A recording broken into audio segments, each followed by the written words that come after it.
beaucoup d'échanges hier, notamment sur les aspects réglementaires. Nous avons la chance et le plaisir de recevoir Baptiste aujourd'hui. Baptiste Carrière-Pradal, qui a longtemps travaillé dans l'industrie textile et qui a notamment créé le premier département Sustainability de Decathlon, pour ensuite rejoindre la Sustainable Apparel Coalition pour travailler sur la partie transparence et activité politique. En 2019, Baptiste fonde 2B Policy, un bureau de conseil à l'intersection de la durabilité et de la politique, et qui accompagne des initiatives multipartites comme le Policy Hub ou le secrétariat technique du fameux PEFCR, Apparel and Footwear européen, dans lequel j'ai la chance de collaborer avec du coup Baptiste sur le sujet. Enfin, Baptiste est aussi un épicurien qui travaille dans le domaine viticole, agroécologique, familial. Mais bon, ça c'est une autre discussion qu'on aura à un autre moment, mais important aussi. Mais voilà. Du coup, Baptiste va nous faire un panorama des réglementations européennes en faveur d'une mode plus responsable et comment cela va changer le marché. Ça va être assez important, assez dense, mais n'hésitez pas encore une fois à mettre toutes vos questions sur le sujet et on prendra le temps à la fin de la session de Baptiste pour échanger sur ces éventuelles questions que vous avez. Baptiste, je te laisse y aller. Johan, Merci. switch, that's perfect. Merci bien Stéphane, merci pour cela. Bonjour à tous, donc Baptiste Carrière-Pradal, en effet chair du Policy Hub et secrétaire du secrétariat technique du PEF. Ce que je vais faire dans les prochaines 20 minutes, c'est sur différents éléments. D'abord, je vais vous rebalayer un petit peu pourquoi aussi la Commission aujourd'hui s'est appropriée le sujet de la réglementation et pourquoi la Commission tient tant à réglementer le secteur textile. Je vais aussi parcourir très rapidement ce qui s'est passé pour d'autres secteurs. Le secteur alimentaire, je vais toucher rapidement aussi le secteur automobile, avant de venir un petit peu à ce qu'est le Policy Hub, très succinctement, et surtout après les réglementations principales qui sont utilisées. Pour ce faire, juste rapidement, Stéphane, je mets ma présentation ou vous avez la présentation? Ce sera mieux que tu la présentes toi-même et que tu bouges à la vitesse que tu veux. C'est parfait, très bien. Donc, dans ce cas-là, voici les éléments principaux. Il faut bien savoir que lorsqu'une présentation, lorsqu'une réglementation est mise en place... Faut que tu la mettes dans l'autre sens parce que je vois le mode présentateur. Donc, du coup, c'est un petit. Faut que tu fasses le switch display. Pardon. Voilà. Donc, ce qu'il faut bien avoir en tête quand les politiques européennes, que ce soit les membres du Parlement ou les membres de la Commission, font une réglementation, c'est aussi par rapport aux attendus des concitoyens. Les attendus des concitoyens se sont développés très fort ces derniers temps, se sont développés très fort. Historiquement, tout a commencé lors du Rana Plaza. Vous vous en rappelez peut-être, quand une usine au Bangladesh s'est effondrée, ce qui a lancé à la Commission européenne une envie de réglementer le secteur de la mode et du sport, en se disant que ce secteur n'était pas capable de s'autoréguler et qu'il était important que les parlementaires, que la Commission mette en place des règles qui permettent d'éviter des désastres tels que le Rana Plaza. Ensuite, quelques années plus tard, il y a eu tout le mouvement que vous avez suivi, notamment par exemple l'émergence de Greta Thunberg, qui a fait que aussi la Commission a commencé à aller plus en avant sur les parties, toutes les problématiques liées au dérèglement climatique, a signé l'accord de Paris. Ce qui fait qu'aussi, en ce moment-là, la Commission s'est dit non seulement il faut faire des règles qui permettront d'éviter des cas tels que le Rana Plaza, et des règles qui permettront également d'éviter et de permettre que le secteur textile fasse partie de la solution vis-à-vis des problématiques du dérèglement climatique. Et pour ce faire, vous avez vu ainsi dans différents éléments cette grande ambition de la Commission de réguler le secteur. Et en ayant en tête la fast fashion, premièrement, de telle sorte que les réglementations futures permettent non seulement d'avoir des produits plus durables sur le marché, des consommateurs plus informés et également des entreprises plus responsables. Donc, nous avons un mouvement très fort qui se met en place, qui part de ces deux éléments. Tout d'abord, une problématique par rapport au sweatshop dans le secteur textile et également une problématique liée sur un acteur tel que le textile par rapport au réchauffement climatique. Il est important, quand on parle de ces deux sujets, d'avoir un petit peu en tête aussi ce qu'il en est du secteur textile. Vous savez que le secteur textile est très connu pour avoir une empreinte très forte sur le globe. Il y a des chaînes d'approvisionnement qui vont aller de l'Asie du Sud-Est à l'Amérique latine, en Europe, véritablement qui vont recouvrir tout le globe et très rapidement, pour un produit très simple, comme les t-shirts ou les chemises que vous avez actuellement sur le dos, qui ont été faits à différents endroits. Et également, il a été très souvent présenté que le secteur textile a une part importante des émissions de gaz à effet de serre globales. Entre les indications, on va être sur 5-10% des impacts carbone mondiaux qui sont dus au secteur textile. Donc tous ces éléments-là, les attentes des consommateurs, plus les éléments liés à ce qui se passe sur la chaîne d'approvisionnement, ont donné une légitimité pour que les législateurs s'emparent du sujet et se lancent dans la réglementation du secteur textile. Il faut avoir aussi en tête qu'à différents éléments, il y a eu des précédents. Je vais en citer quelques-uns. Certains sont des précédents qui ont lieu au niveau des États membres, certains ont eu lieu au niveau de la Commission européenne. Le premier en bas que vous allez voir, typiquement, c'est un sujet sur lequel vous êtes très familier, qui va être typiquement un affichage de l'empreinte ou de la consommation de différents produits énergétiques. Vous êtes tous habitués, quand vous allez faire vos courses, de produits typiquement un micro-ondes, une machine à laver, etc., d'avoir un petit label qui a été normalisé au niveau européen, qui est rendu obligatoire par un texte européen, qui impose une information aux consommateurs par rapport à la consommation des produits, dans le but de pouvoir justement avoir une amélioration dans le temps sur la performance des produits. Donc ça, c'est tout un élément qui est mis en place aujourd'hui et qui se développe et que l'on doit à la Commission européenne. Nous avons également aussi sur la partie droite toute la partie liée aux batteries. C'est peut-être un sujet que vous connaissez moins, qui est beaucoup plus récent et qui s'est mis en place il y a peu de temps, qui permet de garantir que les batteries seront développées selon des matières beaucoup plus durables. Et ce que nous avons, c'est que par exemple, il y a une obligation d'utilisation de matières recyclées, telles que tout ce qui va être cobalt, ce qui va être d'autres éléments. Il faut que... Et tout cela va être présent et va obliger donc d'avoir un meilleur impact, un impact recyclé, des produits. Désolé pour le petit... Désolé pour mon neveu. Voilà. Ensuite, ce que nous avons, c'est qu'il y a aussi dans cette partie réglementation sur les batteries une obligation de communiquer sur l'impact carbone des batteries. C'est aussi une réglementation qui a été mise en place et qui va bientôt toucher, et j'y reviendrai plus tard, le secteur textile, qui s'appelle Eco-Design for Sustainable Product Regulation, une obligation de mise sur le marché de produits durables qui non seulement va impacter la manière dont sont fabriquées les batteries, mais également dont la communication va être faite aux consommateurs sur l'impact carbone de ces batteries. Et enfin, au niveau français, c'est une démarche volontaire que je tenais à souligner par rapport, par exemple, au Nutri-Score qui avait été développé afin d'informer les consommateurs sur le bienfait ou pas d'un produit. Et donc, tout cela participe à un push qui a été fait par les législateurs. Le plus important de cela est également aussi, et qui est toujours intéressant d'avoir en tête, c'est ce qui s'est passé sur le marché automobile. C'est-à-dire que sur le marché automobile, ce que l'on a vu, et ce que vous êtes tous bien au courant, les derniers débats que vous avez peut-être suivis sur l'interdiction ou non des éléments liés à la présence ou pas des moteurs thermiques dans les automobiles montrent bien que quand les régulateurs ont en tête d'imposer un changement aussi important que celui de, par exemple, quel type de voiture, des changements qui vont impacter des millions d'emplois, des changements qui vont impacter la vie de tous les jours de beaucoup de citoyens au sein de la Commission européenne, il y a déjà des cas qui montrent bien que la Commission n'hésite pas véritablement à avoir des réglementations qui sont extrêmement impactantes.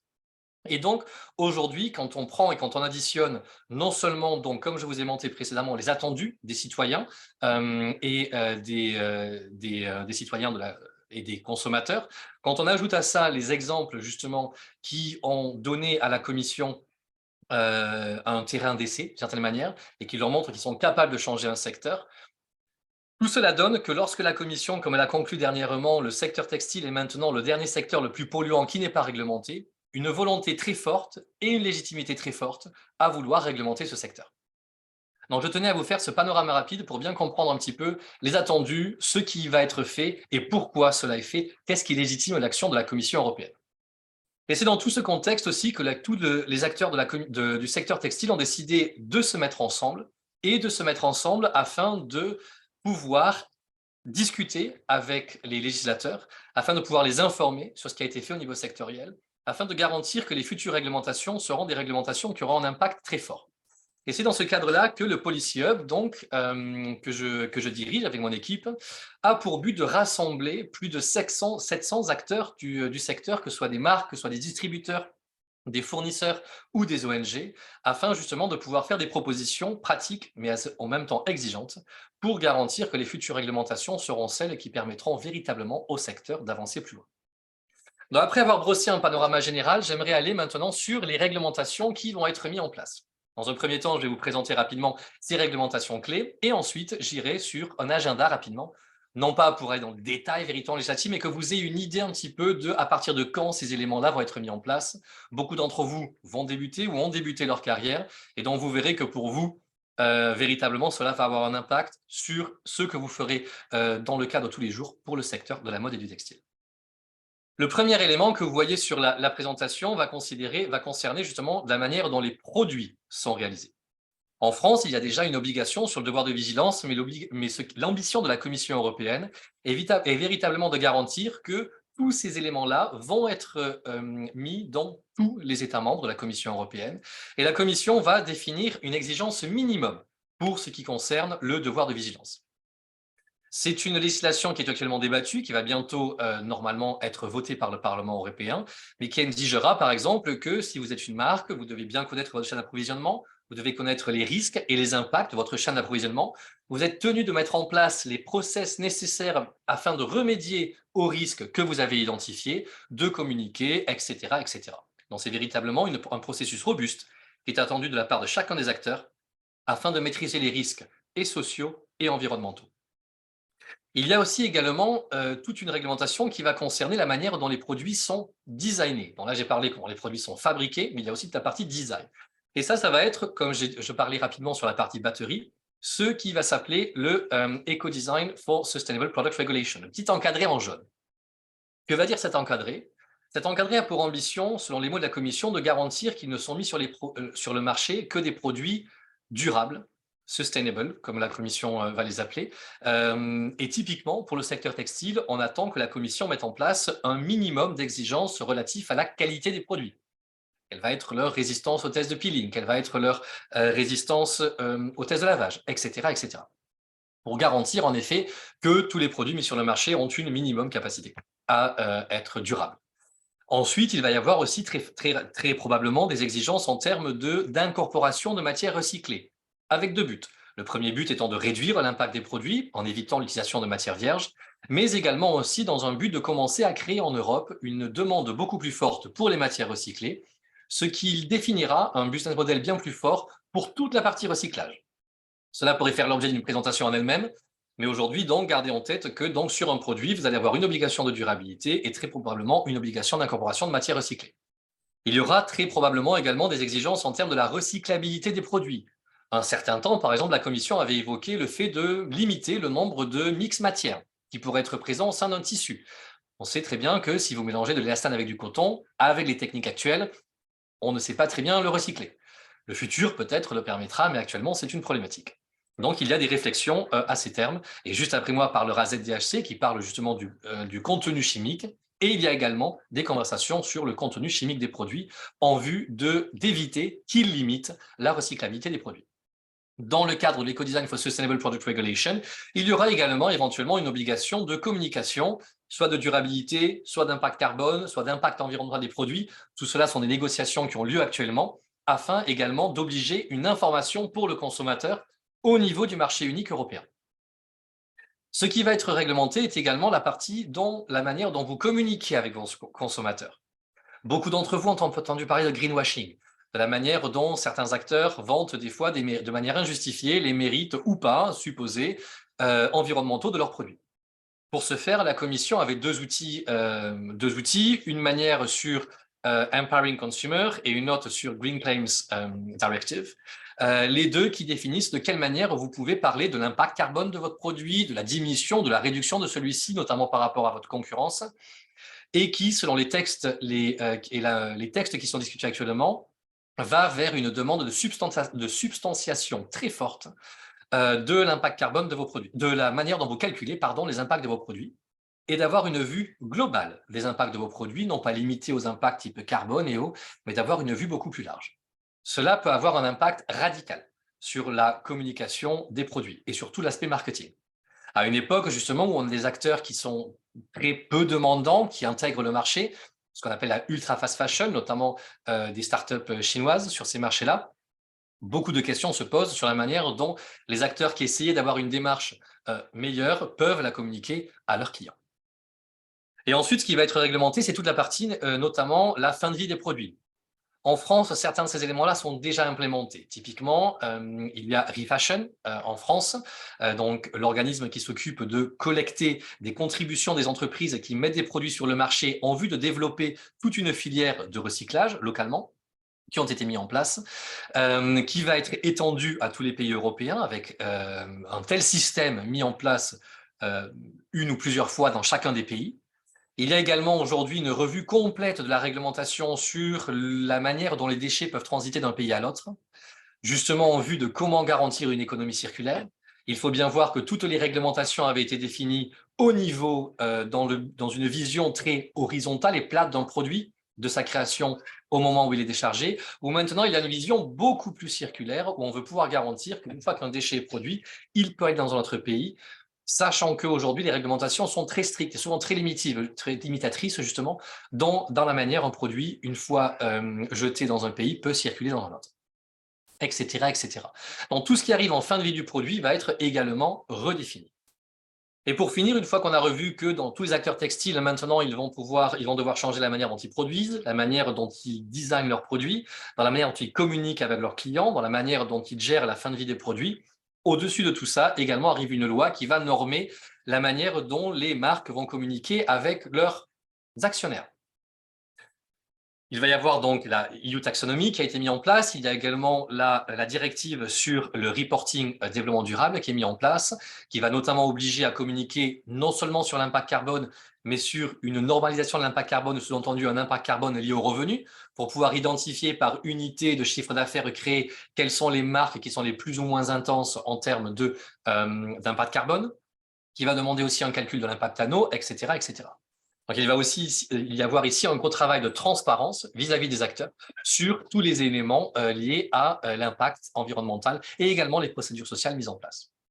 Donc, vous voyez ici que ce qu'a fait la Commission européenne, c'est fait des réglementations pour toutes les étapes en soi du cycle de vie d'un produit.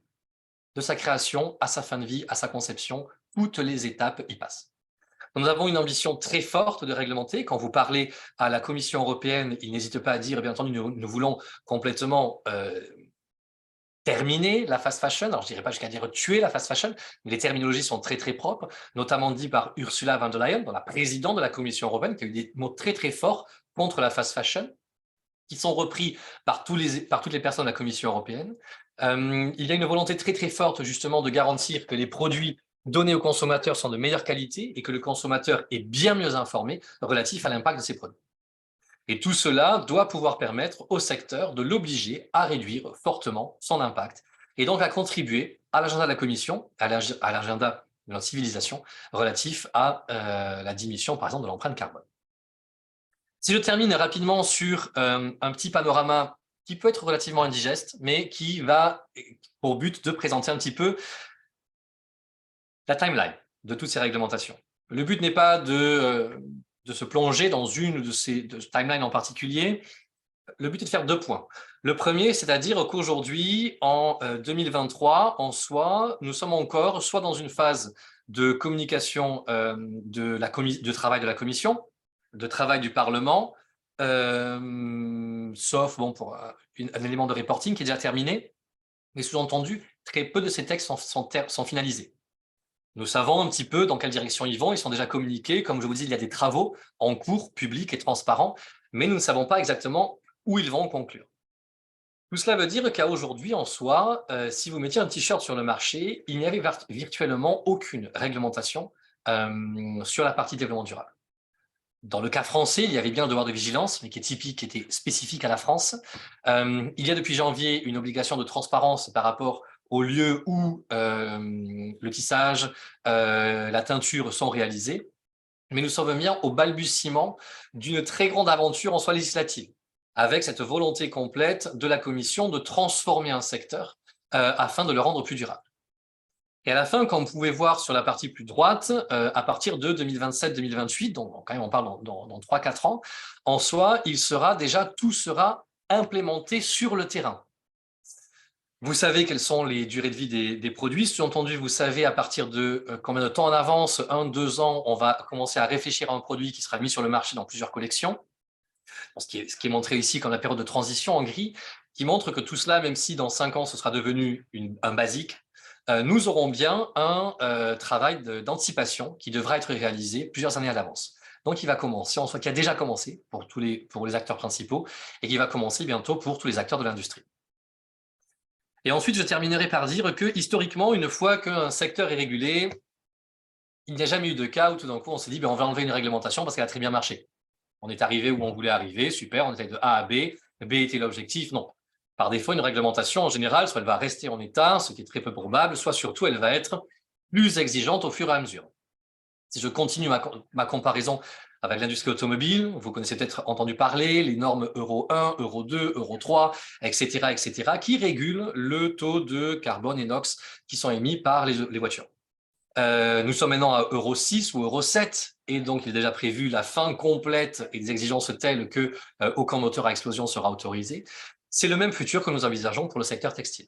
C'est-à-dire que l'on va commencer par réglementer directement un petit peu la durabilité des produits, certains mix de matières, un taux de recyclé peut-être à un taux faible au début, et que tout cela, année après année, va être augmenté en vue d'aller vers toujours moins d'impact pour une toujours plus grande durabilité des produits et une toujours plus grande satisfaction des citoyens. Donc, nous sommes bien au début d'un mouvement long qui va durer dans les prochaines décennies, qui va vous accompagner pendant toute la durée de votre vie professionnelle et qui aura pour but donc de faire du législateur aussi une partie prenante très très forte dans toute la panoplie des acteurs du secteur textile. Voici ce que je voulais dire très rapidement donc sur l'intégralité du secteur qui va être régulé, sur et le côté horizontal et vertical des réglementations, donc qui va toucher tous les aspects du cycle de vie du produit, avec des exigences parfois très granulaires, et donc sur le fait que nous sommes qu'au début d'un grand mouvement qui va donc nous accompagner pendant les décennies futures. Je vous remercie pour votre attention. Stéphane, je suis disponible pour toute question. Parfait. Merci beaucoup, en tout cas, pour ton intervention. On a commencé à avoir une question en anglais, donc je vais peut-être switcher aussi pour que les anglophones puissent aussi participer, parce qu'ils ont suivi la présentation quand même. So I will turn it into English, but feel free to raise your question in the Q&A session, either in French, either in English. Baptiste is fluent in both, so no worries for this. Do not hesitate for this.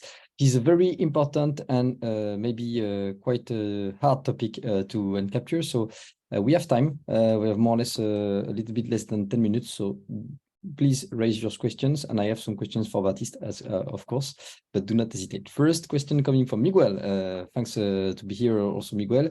Miguel is part of Transformer Foundation and was one of the panelists yesterday and is an expert of denim. So Miguel has a question quite precise. I feel curious why the food industry rejected the regulation concerning the Nutri-Score.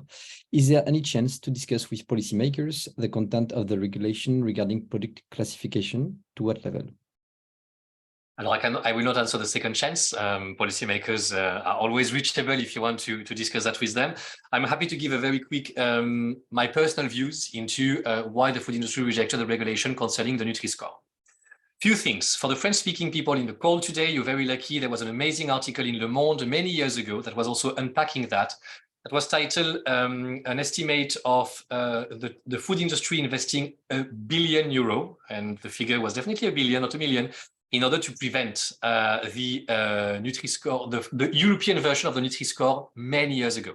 Because you have to keep in mind the Nutri-Score was developed at the French level just because there was no agreement at a European level to establish such a system. Initially, the idea was to say that many people in the industry, particularly the, I would say, fat-heavy products, were unhappy to think that their products would be systematically ranked E. The best example was Ferrero, or people like that were unhappy to imagine that their product will be systematically ranked E, and that could be detrimental to, and not accurate because nobody eats tons of product, but just a small amount. That was the main idea, because the Nutri-Score was based on you were always ranking 100 grams of product every time. So that was a bit the rationale of them. Now you can talk to policymakers about why this is not adopted. You always have to keep in mind, however, that European policymakers are more facilitators. They are here to hear about the requirement of every country. And every country can feel also feel the need to listen to their own industry, to their own players. So very often there is this, if they have friends pushing for the Nutri-Score, which was the case, for instance, they will listen to Italy, which is listening to Ferrero on how it works, etc., etc. So it's very always interesting to follow those things. It's very often reported very nicely in the press, but you can see those type of elements. But after I will let you discuss more with policymakers about why they did in their case. But it's also important to keep in mind that ultimately the Nutri-Score was rejected by European Parliament. I guess that now very few parliamentarians of the time are still in action, but it was with the parliament that pushed back on it. So it was a democratic election from people that you are electing. Good answer, but now is the time for fashion regarding this topic of environmental impact, and yeah, we hope to have a harmonized way of dealing with it. Another question from Lily. That's a very interesting one. Is eco-design equal to eco-conception? More or less. Voilà, exactly. When I speak, I don't make a clear distinction between the two. The idea is clearly that the Commission wants to push design practices which aim at reducing the environmental footprint of a product, in short, or its environmental impact. It goes beyond even the footprint. So it's the same idea. So they really try to push for eco-design / eco-conception. And when we say eco, because in France we sometimes mix the terms, eco means environment. So eco-design or eco-conception, sorry for this, but this means links with the environment. So don't mix socials or other things with eco. Today in France we have a lot of misunderstanding about or misleading more or less about the terms. Okay, do not hesitate to raise your questions. I have some more questions. We'll turn it into English as well. But what are the principal challenges that are raised by these new regulations for companies of our industry, from your point of view? Many challenges are raised by regulation. The first one is the fact that that's a bit technical. But the first one is the fact that the European Commission sets the bar at European level, but member states can add their own grain of salt. So for the first challenge is that many people in the industry, and when you think of the market, you rarely design a product for each country. So therefore the issue is that people are afraid to still have to meet diverse requirements for each and every country, and that ultimately the European Commission is failing to do what it was designed to do, which was to create an equal living playing to defend the common market, and to therefore put rules equal in every member state for the common market. So for this topic, because also of the heavy load on sustainability in many countries, the European government, the European Commission and the European Parliament tend to design just bare minimum and allow countries to pile up on it, which is a bit of a unfortunate process that creates a lot of headaches. The second one is more, I would say, the unequal also implementation of those regulations. Because it's one thing to be very demanding on regulation, it's another thing to poorly implement them. I will use two examples. The first example is that lately there was again a report to show that France, since, I don't know, 10 years, has a mandatory disclosure of scope 1, 2, 3 emission. Lately it was reported that, don't quote me on the figure, it's just to give you a value, I don't remember the exact figure, I guess less than a fifth of the companies were actually meeting the requirement. So when you have 80% of the people who don't meet the requirement, that's a problem, because then you wonder, why do you do the requirement? Okay, we get it, to get a bit vote and to say to your constituents and your citizens and your voters that you are acting, but you should have a duty to ensure that what you vote, somebody follows on it. And in this case, for instance, it was shown as not okay. Another example, and I'm so saying that because after me will speak ZGAC, is that there was a study done by Greenpeace that showed that 15% of the product of Shein, you may know this brand, a Chinese brand, ultra fast fashion, were non-compliant with REACH. But when you have 15% of non-compliance, that shows that there is an issue there. And again, the problem is that one risk the industry sees is that ultimately regulation will be more or less managed, like when we see Greenpeace saying that Shein has 15% non-compliance. I'm very happy that Greenpeace did that, but that's not their job. There should have been people at the European Commission who should have ensured that everybody meets the requirement of REACH, REACH is a regulation in Europe that limits the content of toxic chemical that you can have on your product to make sure it doesn't damage you, it doesn't contaminate you, etc., etc. And the level is nicely demanding already. But if people don't respect it and the Commission doesn't empower the member state, or the member states don't ensure that this is applied, then you ultimately have a regulation which is just followed a little bit by some civil society on top brands. But it's just, as we say in France, l'arbre qui cache la forêt, meaning that in this case, you could be sure that many other brands which are below the radar will never be checked and are not applied. So I think this issue of regulation, which are completely sparse against in all the European Commission, and unfortunately, even if the regulation can be demanding, which are not well followed, are one of the main challenges that we have in our sector.